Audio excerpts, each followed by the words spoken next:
Hi, Veronica. How are you doing? Hi, Divya. I'm doing so well. Thank you for having me today. How are you doing? I am great. So, thank you so much for joining me today for another exciting episode of Cimpress Talks Season 2. I would like to officially welcome you to the Cimpress family. So, I think it's been 3 months here.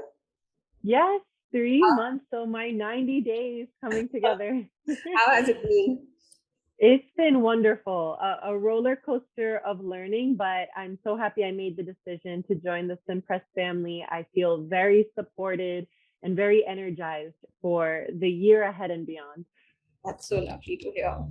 I would like to tell you something. So, when you joined Cimpress, and I was also planning for the season 2 of Cimpress Talks, and both the things happened quite simultaneously. And the moment I knew you have joined, I was like, I want you. I want you on this. Oh, And ever since thank then, you. I have been planning how to get you here and what would we talk. So, this is all part of planning. Oh, thank you. I'm flattered.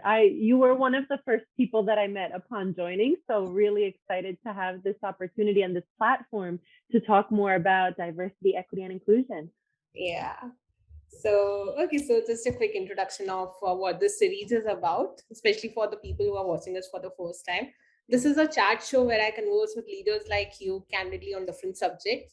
And since I have the opportunity of talking to a seasoned DI leader, I would like to decode today what is it like to be a DI leader, and we'll be peeling off some layers of the space with you. So let's quickly start with a brief introduction of yours and what your current role is at Cimpress. Sure. So thank you again. Hello, everyone. My name is Veronica Acevedo. My pronouns are she, her, hers. I'm based just outside of New York City in the United States, and I'm currently the Director of Diversity, Equity, and Inclusion at Vista, whose parent brand is Cimpress. I've worked in DEI for the last 7 years, and so I'm really excited to share my journey and tips for how you can all get involved. Thank you. Thanks for that, Veronica. So, given the fact that DI is still a highly evolving space, and even as a career option, still at a very nascent stage. So, how did you happen to navigate your path through this, and kind of enter into this territory? Sure. So I actually went to business school in college, and believe it or not, there were no human resource courses. There was no diversity and inclusion courses as part of business school. So I focused in on marketing because I love the idea of creating products and services that really delighted customers. And so when I joined my first company out of college, I realized that there were employee resource groups at the company, groups of people who were communities focused on a part of their identity. So there was a women's group, there was a Latino group, and I felt drawn to both as a woman and someone who identifies as Latina. So I got very involved in the employee resource groups. And then I learned that there was a diversity and inclusion team who helped manage these groups. And so that team worked under human resources. I networked around to learn more of what they do beyond the ERGs. And when the opportunity presented itself with an open spot on the team, I went for it. And I interviewed. I wanted to use my marketing skills to focus instead of a product on the work culture and how we can really delight our employees and make sure all of them, no matter their identity, feel supported. So I got into the ERGs. That was a great pathway for me, and helpful to know that you could make it in this space even if you don't have a traditional HR background. That's quite an interesting journey, I would say. Yeah. Okay, so while I asked this question to a lot of people already, but now that I'm talking to someone who works into DEI in and out, I would like to know your definition of diversity and inclusion. What do you think about it? Sure. When I think of diversity, I think of the understanding and accepting and valuing between people of differences. So differences could be people of different race or national origin, people of different genders, whether or not you're a caregiver, if you have a disability, right? All of the parts of your identity that make you unique. So when I think of diversity, I think of all those aspects. And then with inclusion, I think of a culture in which everyone feels valued and that they can contribute with these unique differences. They feel they don't have to assimilate, but they can bring who they are and their unique perspective to work. I'd also say that diversity can change based on location or context. So in the United States, we tend to think about those who are underrepresented as people of color, so those who identify as Black, Hispanic, Indigenous. But in other countries, like let's say Asia, maybe there's more gender balance at work, but it's more around religious diversity and where in the country people are from and the unique cultures that come with that location. So depending on where you are, diversity could have a different meaning, but the work of DEI is typically around how do we make a more supportive environment for those who are underrepresented. We want everyone to feel welcome, but especially those who might be the least represented in the company. We want to make sure that we could better support them. Yeah. All right. So thanks for setting that base for me. So Sure. moving ahead, can you throw some light on what is the type of work that DI teams typically do, as well as what employees can do to influence them, or if I can say to be their ally? Absolutely. So the diversity, equity, inclusion team really depends on partnerships with all parts of the organization. We cannot work by ourselves. We partner closely with HR business partners to audit the employee life cycle, all the way from how we are attracting candidates with diverse backgrounds to once they're hired, what's their experience here? What support can we provide them? Is their career advancement path clear to them, right? Our promotion conversations transparent, all the way through to when they leave us. What can we learn from their experience? So working with other members of HR is really important, as well as working with managers across the company to better support their team members. So if there's a manager who's navigating working with a team member who has a disability, and this is very unfamiliar to that manager, my team can help provide resources, the correct language, and how to have that dialogue with the team member so that everyone feels comfortable going forward. We also support the employee resource groups and make sure that they're sustainable and working together towards change. We work on learning and development opportunities that focus on cross-cultural learning and understanding different measures of diversity. And then we track a lot of our progress. We survey team members on how they are feeling. Do they feel supported? Do they feel a sense of belonging? What we can do better? And then we also track as much as we can the representation of our people. So what percentage are women at different levels of the company? What percentage are men? What other pieces of information can we gather so we know who our people are and how we can better support them? Okay. So you mentioned about ERGs as well, and I believe they play a very, very critical role in making an organization more diverse and inclusive. So talking about ERGs, how would you define ERGs or employee resource groups, the value they bring in, and how can they be leveraged better? Sure. So I define employee resource groups as groups of employees who are self-organized based on a common identity or common interest. And so these groups, they do a great job of creating a sense of community for those who identify with them.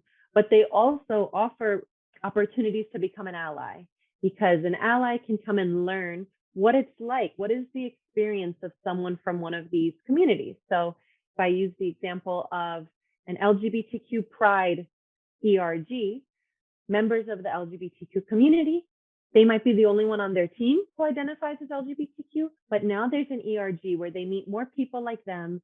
They can talk about challenges or things that are going on in the world that's affecting their sense of safety, and they can feel like they're a part of a community. And then for allies, someone who wants to learn more about the LGBTQ community, how they can better support them, how they can even better weave in work on their customers who are LGBTQ, they can learn from the ERGs as well. So whether or not you identify, there's a lot of learning that you can get from being a part of the ERGs. Okay. So I think that's very rightly explained about the ERGs. Next, I want to delve into some of your personal experiences. So being a DI leader is not easy today. I mean, I don't think it has ever been, and as it's evolving, more challenges are ahead. And I'm sure being a leader itself comes Mm. with its own set of challenges. So can you share some of the challenges that you have faced, perhaps in terms of designing the program or executing it, or any challenges associated with employees or leadership teams? Sure. I'd say the biggest challenge is that DEI sometimes can come across as a seasonal trend when it really shouldn't be. So, if a tragedy happens in the world, like the murder of George Floyd, that then cascaded through making Black Lives Matter a really well known presence around the world, suddenly everyone wants to know how they can be involved in DEI. And in that way, a DEI team is suddenly very busy with trying to support everyone and to protect people who identify as Black from having to overshare and overteach to others. So, in that sense, suddenly we can get very busy. But then there are times when there's not really a catalyst externally. And so people might feel like, okay, I'll work on DEI later, but right now I'm going to focus on my main priorities in my job. And my role beyond DEI is marketing it to people so that they recognize that in order to complete your priorities, you need to make sure that your team members feel supported and as productive as they can be. Because if we're burning out our team members, if we're not recognizing their good efforts, they could leave us. And so you need to really continue to do that due diligence in DEI no matter the time period. I'd say a challenge can be because DEI is so new, there's a lot of new programs and policies we might want to put in place that leaders might feel a little hesitant because there's a risk in something new. So, how I navigate that is I'll try to get buy in for a pilot, a small scale. Let's try this new program with the select group of people, and we'll measure the success and how people are feeling and how many people stay with us. And then if it works, we can scale it out to larger parts of the business. So you find the influencer, you find someone who believes in DEI, and you scale something small so that you could scale it out even larger later on. I'm sure things are changing, but as it's said, bigger revolutions or transformations come with bigger challenges itself. And Sure. what you mentioned, what you said, really corroborates that. Mm-hmm. Okay, so now that we have spoken of challenges, I would like to know some success stories or outcomes that you might have realized from the diversity initiatives. So, if you could share that with us. Sure. I'll share some that are personal and then some that others have shared with me. My team has put together a lot of resources to help managers, as I was sharing, especially around managers who are navigating parental leave. Let's say someone on their team is going to go off and have a new addition to their family. How do we support the manager and the person going off on leave? And so putting together before, during, and after leave resources and hearing back from both parties how happy and confident they felt going on leave, knowing the steps for when they get back, feeling that they could enjoy their parental leave without worrying about their job or right when they have to communicate back with their manager. Those make me feel like our work is so meaningful because we're helping people not only with their jobs, but how they can enjoy their personal lives and still have that sense of job security. As a parent myself, I'm a new mom. I have felt so appreciative of being able to work remote and the support that DEI plays into remote work. So I'm able to nurse my son throughout the day instead of having to book a room and then pump and wash all my parts. I can do it way easier at home. And then when I go to a conference, I feel really supported when before the conference, I'm asked, what accommodations do I need? And so I'll share, I'm going to need to take breaks every 3 hours to pump milk. And I have felt really seen when the conference organizer says, okay, perfect. We'll make sure the workshop ends at this time so you can take a break and then we'll continue. So in that way, DEI could really make a difference to people feeling like I can thrive personally and professionally. That sounds so satisfying to hear, and it feels that corporate world is finally becoming a better place to be at. DEI Yes, plays such a crucial role. So thank you so absolutely. much for sharing that personal story as well. Of For the course. paucity of time, I'll have to wrap up this conversation. So my last Okay. question to you is, those who want to be DI champions, what advice would you give to them? How can they be one? Sure. I'd say learn as much as you can, research identities that are different from your own, join employee resource groups, attend their workshops and events, attend learnings around bias and how you could better navigate yours, and ask the DEI team, ask ERGs, how can I get more involved? And that way you can do some practical work to be more inclusive as it relates to your specific company and what diversity looks like on your team level. DEI teams are always happy to support with ways of working that are more inclusive. So please come to us. We're ready for you. Yeah, and I think the first line should be sensitive.